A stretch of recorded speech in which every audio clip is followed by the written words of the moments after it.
Baiklah, kali ini akan kami ceritakan tentang kisah Abu Nawas. Kisah Abu Nawas kali ini tentang renungan, ya renungan tentang seputar buah yang bernama buah arbi melawan buah labu. Mari kita simak kisahnya. Abu Nawas dikenal memiliki pemikiran yang cerdas dan hampir bisa dipastikan dirinya memiliki solusi atas sebuah masalah yang tengah dihadapi. Selain itu, Abu Nawas juga dikenal sebagai saudagar buah-buahan yang dipanen dari kebun miliknya sendiri yang lumayan luas.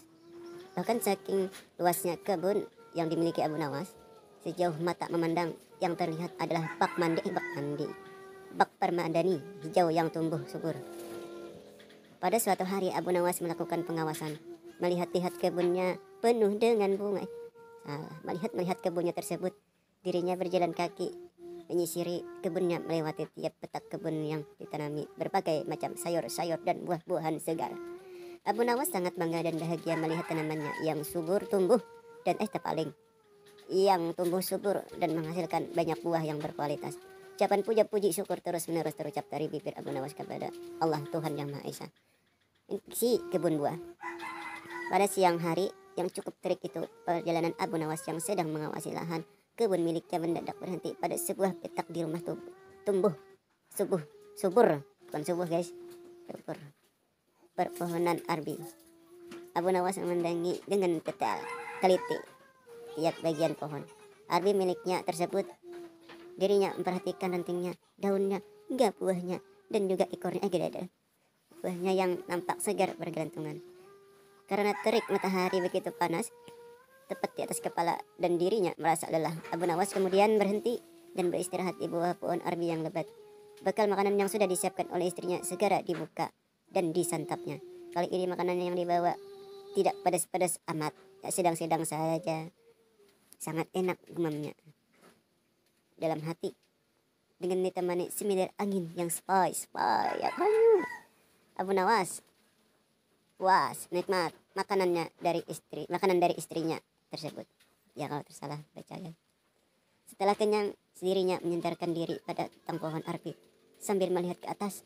Dilihatnya buah arbi yang renun. Sesaat itu pula dirinya memandangi buah labu yang sedang petak, bukan pisek guys, yang sedang petak, yang ada di petak sembarang. Betapa besar buahnya serta renung. Bukan Abu Nawas kalau dirinya hanya memandang saja. Ya seperti biasalah, Abu Nawas mulai merenungi buah-buahan yang tumbuh segar dari kebun miliknya. Tiba-tiba saja terlintas sebuah pemikiran di benak Abu Nawas.